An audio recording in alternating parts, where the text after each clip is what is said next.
থেকে আগামী 26-এর পাখির চোখ করে প্রত্যেকটা মুহূর্ত আমাদের কাছে একটা কঠিন লড়াই।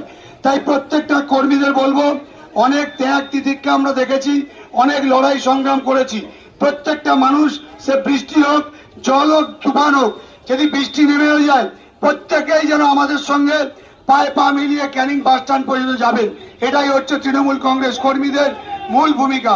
আমরা প্রত্যেকটা মুহূর্তে দেখেছি 2021 সালে এই 21শে জুলাই আমরা দেখেছি যেভাবে কলকাতা থেকে আমরা পায়ে পা মিলিয়ে হাজারো বৃষ্টির মধ্যেও আমরা কলকাতার মমতা বন্দ্যোপাধ্যায়ের রাজপথে বক্তব্য শুনতে যাই, অভিষেক বন্দ্যোপাধ্যায়ের কথা শুনতে যাই।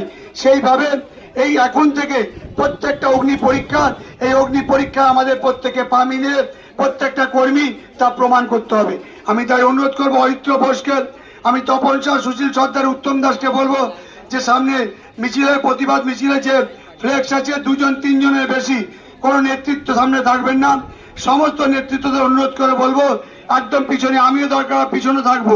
আমরা পিছনে হেঁটে হেঁটে ক্যানিং বাস স্ট্যান্ড পর্যন্ত যাব।